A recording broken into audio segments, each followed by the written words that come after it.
Oke, Assalamualaikum warahmatullahi wabarakatuh. Hari ini Ibu akan menjelaskan tentang pulperes bagian 1. Karena minggu kemarin kalian sudah membaca ya. Hari ini Ibu akan menjelaskan apa itu pulperes atau serbuk. Nah, tujuan dari pembelajaran ini adalah yang pertama, kalian harus memahami pengertian daripada serbuk. Kemudian yang kedua, memahami kelebihan dan kelemahan bentuk sediaan serbuk, memahami syarat-syarat serbuk, memahami jenis serbuk, dan yang terakhir adalah memahami cara mencampur serbuk. Mungkin untuk kelas 10 yang sudah praktikum sudah sedikit paham tentang bagaimana cara mencampur serbuk ya. Nah, menurut FI 3 atau Farmakope Indonesia edisi keempat, serbuk adalah campuran kering bahan obat atau zat kimia yang dihaluskan, ditunjukkan untuk pemakaian oral atau untuk pemakaian luar ya. Tuh. Jadi serbuk adalah campuran. Berarti kalau campuran bukan hanya satu ya, tapi beberapa. Campuran kering bahan obat atau zat kimia yang dihaluskan, ditunjukkan untuk pemakaian oral atau untuk pemakaian luar. Nah, keuntungan dari bentuk sediaan serbuk ada 5. Yang pertama, dokter lebih leluasa dalam memilih dosis yang sesuai dengan keadaan si penderita ya. Jadi kalau misalnya dalam bentuk sediaan serbuk kan biasanya dia racikan ya, terdiri dari berbagai macam atau lebih daripada satu obat. Nah, dosisnya itu bisa dokter menakar sesuai dengan umur pasien atau sesuai dengan keadaan si penderita atau berat badannya ya. Kemudian lebih stabil, terutama untuk obat yang dirusak oleh air ya. Kemudian ada obat yang tidak bisa dibikin sirup atau sediaan cair, bisa dibikin serbuk ya, karena dia lebih stabil. Kemudian yang berikutnya, penyerapannya lebih cepat dan lebih sempurna dibandingkan sediaan padat lainnya, karena dia tadi dalam bentuk serbuk ya, partikel-partikel kecil, makanya dia penyerapannya lebih cepat dan sempurna dibandingkan kalau tablet. Kalau misalnya tablet kan kita minum, dia terkena air terus harus memecah dulu baru serbuknya itu tersebar. Kalau misalnya serbuk dia sudah partikelnya itu masuk ke dalam tubuh, langsung tersebar ke dalam tubuh, seperti itu mungkin gambarannya. Kemudian cocok digunakan untuk anak-anak dan orang dewasa yang suka menelan kapsul atau tablet ya. Dan obat yang terlalu besar volumenya untuk dibuat tablet atau kapsul dapat dibuat dalam bentuk serbuk. Nah, jadi misalnya untuk kan tadi terdiri dari beberapa macam obat ya kan. Kalau misalnya bentuknya itu terlalu besar dalam bentuk tablet, kita bisa jadikan ke bentuk serbuk dan itu lebih mudah untuk ditelan. Kemudian ada kelebihan, pastinya juga ada kekurangan atau kelemahan. Kelemahannya adalah tidak tertutupnya rasa tidak enak seperti rasa pahit, sempat lengket di lidah. Nah, biasanya diatasi dengan Korigen Saporis. Pasti kan sudah tahu apa itu contoh daripada Korigen Saporis, yaitu adalah SL atau Saccharum lactis ya. Kemudian yang kekurangan kedua, pada penyimpanan menjadi lembab. Nah, kalau misalnya serbuknya disimpan terlalu lama, dia jadi lembab ya, itu tidak boleh. Nah, syarat serbuk ada 4. Yang pertama, ini syarat umumnya ya, untuk pulperes itu artinya serbuk bagi. Makanya kalian bikin puyer kan, habis kalian gerus kan bagi-bagi, itu namanya pulperes ya, atau serbuk bagi. Nah, untuk syarat daripada pulperes, dosisnya tunggal, harus memenuhi keseragaman bobot. Makanya pada saat kalian bagi secara visual, itu harus sama ya, karena dia harus memenuhi keseragaman bobot. Kemudian yang kedua, pulpis. Nah, ini mungkin agak susah menyebutkannya ya, jadi tolong sambil kalian ucapkan pulpis aspersorius. Nah, kalau pulpis ini artinya serbuk tidak terbagi. Kalau pulpers adalah serbuk bagi atau serbuk terbagi. Kalau pulpis adalah serbuk tidak terbagi. Contoh dari pulpis adalah pulpis aspersorius atau serbuk tabur. Mungkin kalian udah pernah menemukan di pasaran ya, seperti bedak tabur untuk gatal-gatal ya. Nah, itu namanya pulpis aspersorius jenisnya ya. Dia harus melewati ayakan dengan derajat halus 100 mes agar tidak mengiritasi bagian yang peka. Jadi, kalau untuk serbuk tabur atau pulpis aspersorius, dia harus diayak dengan ayakan 100 mes agar tidak mengiritasi bagian yang peka. Jadi, harus halus sekali ya. Yang ketiga dulu, pulpis oral atau serbuk oral tidak terbagi ya. Hanya terbatas pada bagian obat yang relatif tidak poten seperti laksan, antasida, makanan diet, dan beberapa analgesik tertentu, sehingga pasien dapat menakar secara aman dengan sendok atau teh penakar lainnya. Nah, pulpis ini kan tadi kata ibu serbuk tidak terbagi. Kalau pulpis aspersorius itu contohnya adalah bedak tabur. Nah, kalau untuk pulpis oral atau serbuk tidak terbagi yang diminum secara oral, ini bisa kalian temukan di pasaran itu seperti Pegeta serbuk, ya kan? Pegeta, kemudian Adem Sari, itu termasuk pulpis oral. Dia dapat kita takar tanpa membahayakan, ya kan? Seperti Pegeta, itu tuh obat diet ya.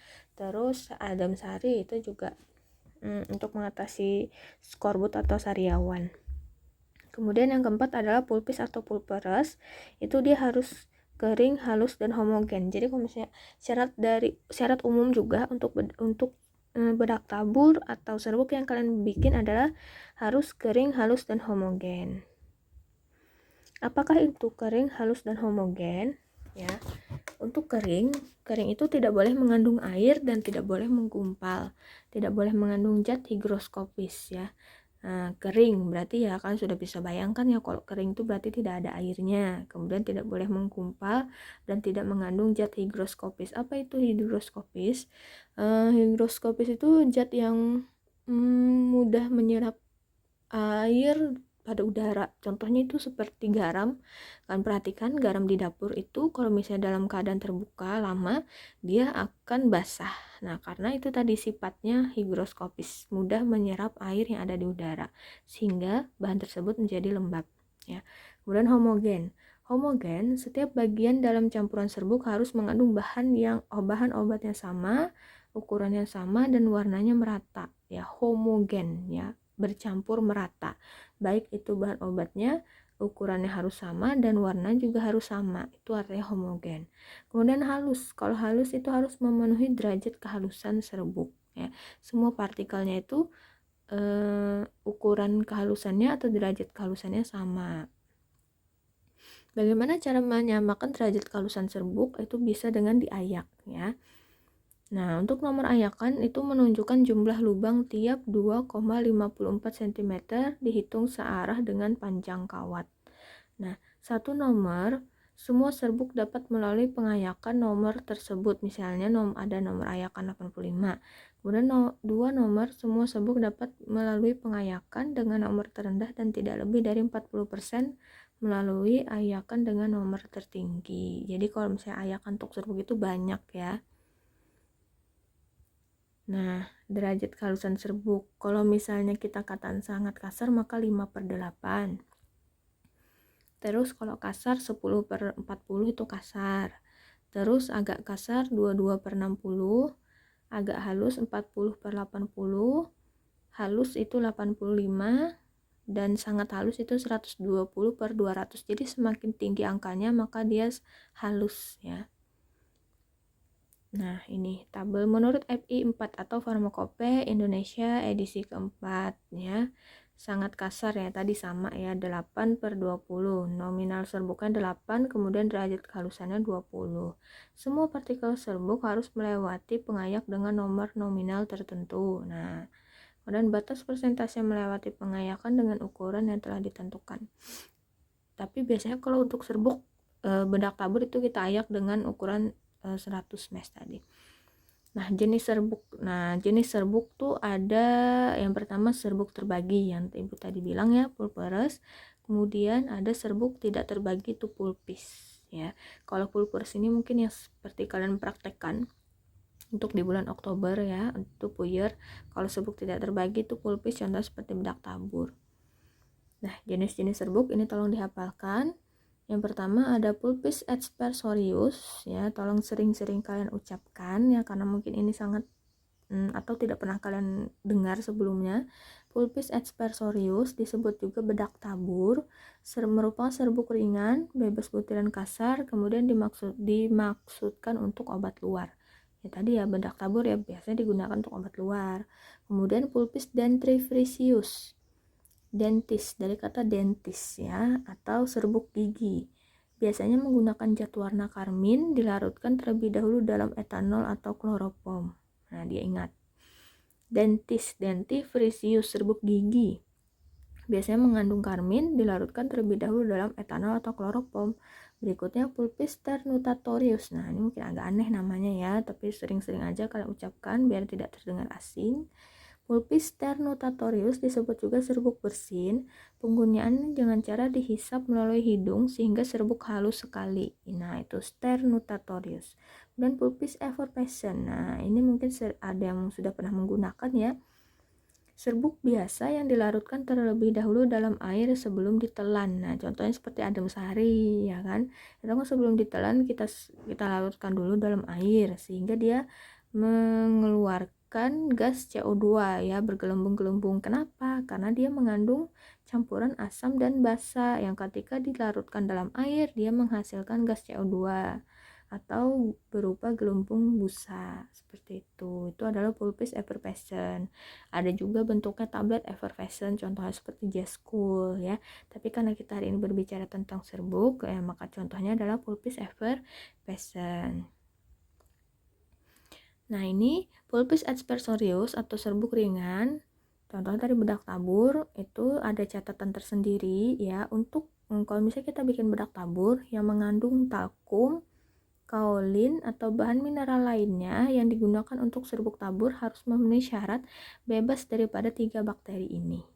Bebas dari bakteri Clostridium tetani, Clostridium mersi, Bacillus anthracis. Ingat ya, untuk bedak tabur yang mengandung talkum, kaolin atau mineral lainnya tidak harus bebas dari bakteri Clostridium tetani, Clostridium mersi dan Bacillus anthracis ya.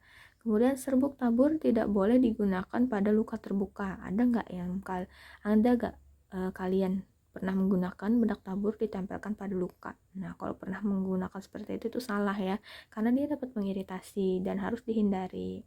Kemudian pada umumnya serbuk tabur harus melewati ayakan mes 100 agar tidak menimbulkan iritasi pada bagian yang peka. Nah, pernah nggak kalian menggunakan bedak tabur yang masih ada bentuknya itu bongkah-bongkah atau partikel-partikel besar kayak batu? Nggak mungkin kan? Nah, karena dia sudah diayak dengan ayakan mes 100. Jadi ingat ya, syarat daripada pulpis aspersorius harus bebas dari 3 bakteri, tidak boleh digunakan pada luka terbuka, kemudian harus diayak dengan ayakan mes 100 agar tidak menimbulkan iritasi. Nah, mungkin itu saja dari Ibu. Nanti Ibu akan lanjutkan di pertemuan berikutnya, pulpers bagian 2, yaitu cara mencampur serbuk. Nanti akan Ibu berikan kuis ya, silahkan dijawab.